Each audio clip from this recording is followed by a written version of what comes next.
During these last couple of years, we have been hearing a lot about digital nomad residency in Spain. I'm sure you also have. There is a reason for that. Everybody likes to live in Spain. If you haven't visited, you will understand why. And the digital nomad residency allows you to live here comfortably, work remotely, enjoy lifestyle in main cities in Spain or in the field, whatever you prefer, and can also grant you residency for all your family, some special benefits regarding tax in some cases, and of course ability and flexibility to enjoy life in Europe. I'm Dario, responsible of Illay Legal, and I'm going to explain in this video how the process works, how to apply, what are the common mistakes to avoid, and especially how to get all this handled.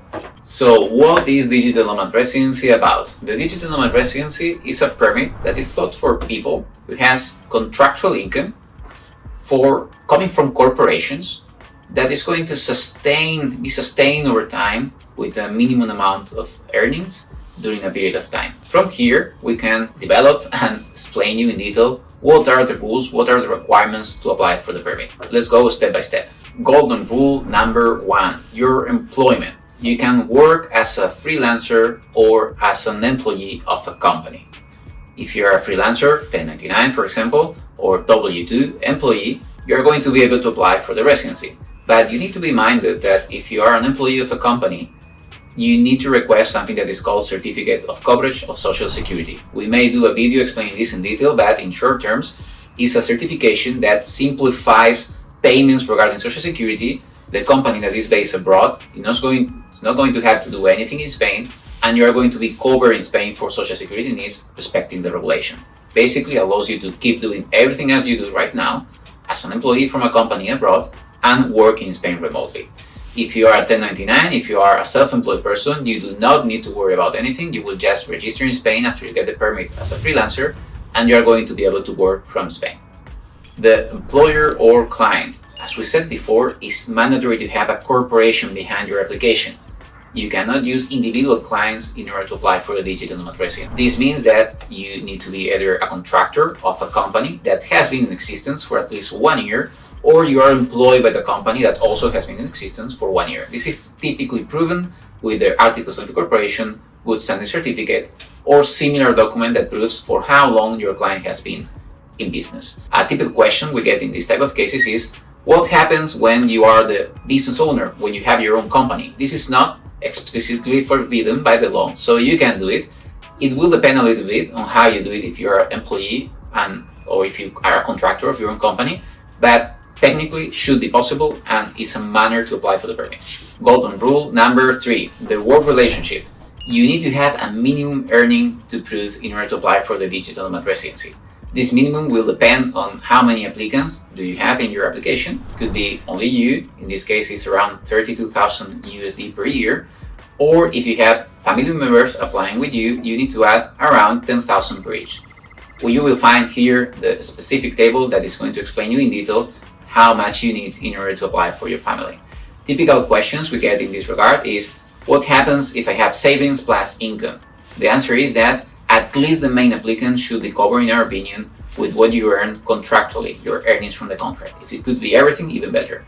But it's technically possible and should be doable if you have a mix of savings plus income from your contract, if you at least have covered the first 32,000 to do the rest with savings. Then comes what I like to call the triple check. How do we actually prove that you are receiving this income? We typically show bank statements showing the income in the cash flow into your bank. We typically show invoices or pay stubs emitted by the employer or yourself if you're a contractor. And we're also going to need to show the contract. Now I'm going to explain you what needs to include, but typically the contract has to be signed by both parties and has to have a minimum information. Golden rule number 4, the contract. What is the content that the contract needs to show? Either if you're an employee or a self-employed person, you're going to need to show certain information that always has to be in that document. If explained in detail, it should be at least the ability to work remotely. We recommend that explicitly is stated that you can work from abroad. If it's from Spain, even better. Also, the starting date and finishing date of the contract. We recommend to have at least 3 months prior to the application, the signatory date done. That's a requirement by law. And also having an at-will contract. That means that there is no one specific finishing date.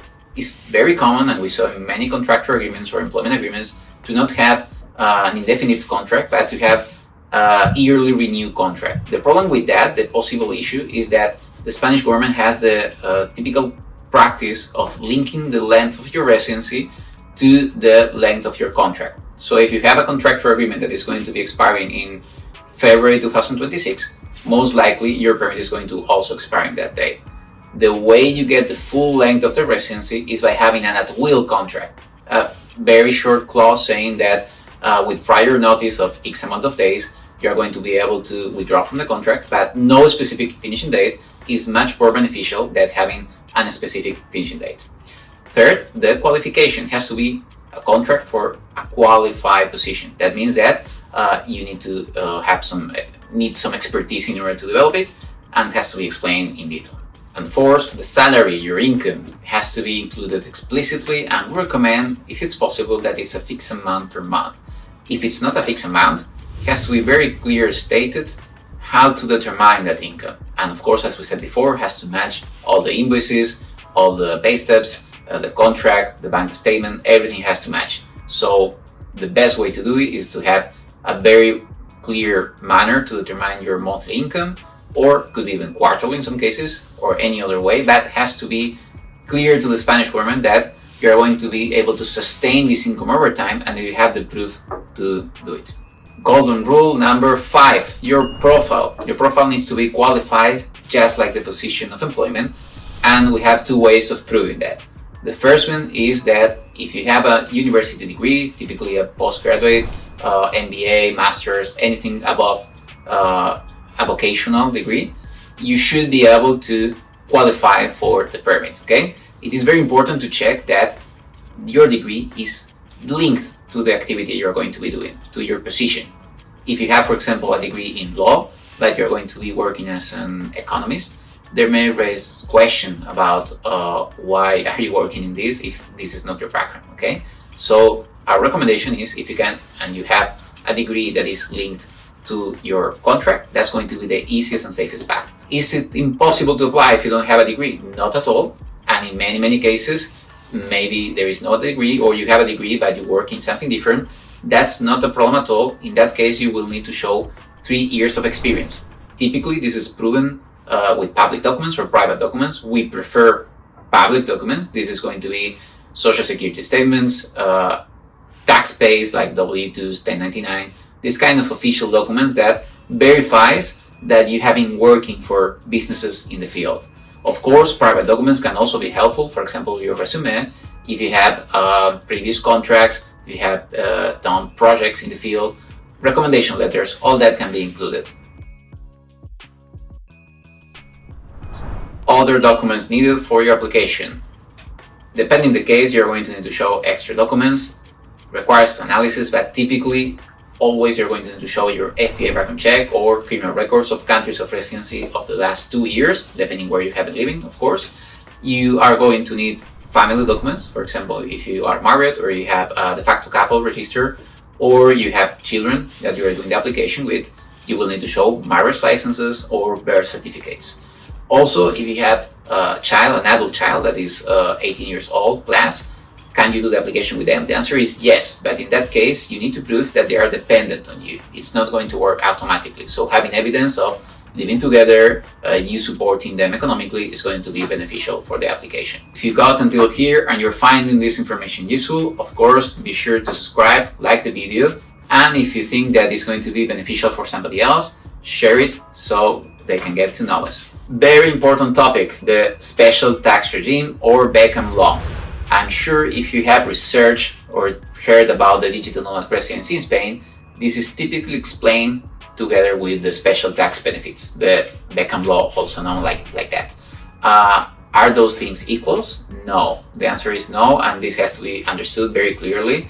Digital nomad is a residency permit, and the special tax regime is a way to have an impatriate tax supposite where you're going to be paying differently taxes from any other tax resident in the country. To explain it as simple as possible, if you are beneficiary of the special tax regime, you are going to have 3 main benefits.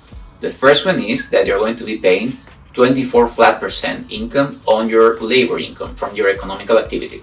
Here we have a bracket systems depending where you're viewing this video from. Your tax system may be different, a little bit more expensive or cheaper, but in Spain having a 24 flat% tends to be good when you're earning anything above 55,000 USD approximately. Okay, if you are above that margin of earnings, typically you're going to be have a preference to get this special tax regime applied.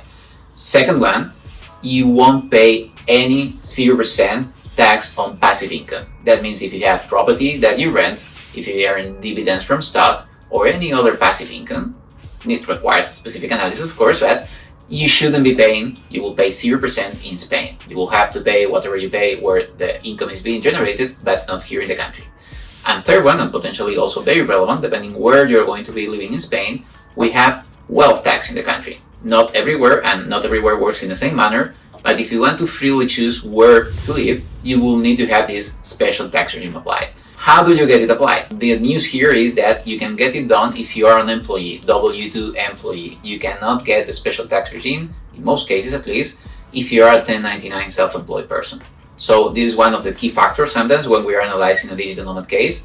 If you think that tax is going to be relevant for your decision to be moving in Spain, you will always prefer to do it as an employee. If not, you will need to check how to actually deal with all the tax situation in Spain, and if there are any efficient way to do it, of course, research it. Common mistakes to avoid. Finally, if you got until here, you may tell that digital nomad residency, even if it's clear what it means, it may have some complexities. The best way to deal with those, I will say, is having a clear strategy and planning.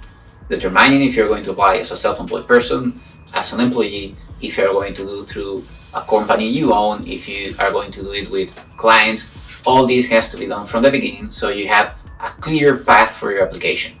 After the strategy is assessed, then you're going to need to choose where and how to apply.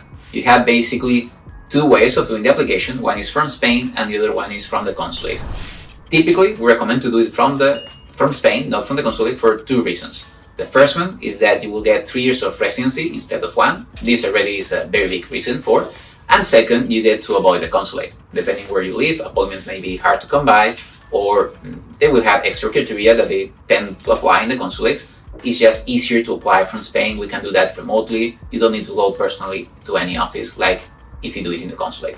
Of course, if you have any passport that has easy access to Schengen, this is going to be the most preferable route.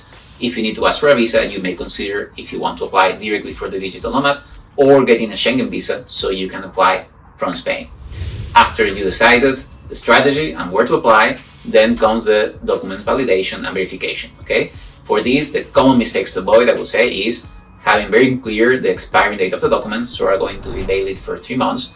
Others are going to be valid for 6. So be sure that after you have a specific timeline, you collect everything in order so anything is expired. Second, the legalization or apostille of the documents. This is a formal process in order to make documents, public documents issued from abroad, recognizable here in Spain.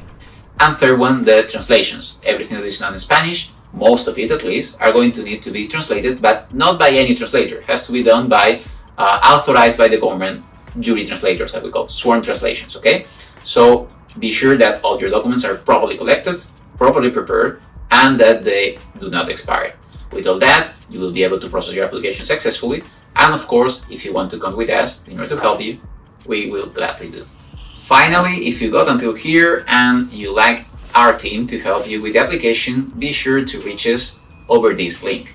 Here you will find a team dedicated for you, able to and with the knowledge to help you and assist you in your residency application in Spain.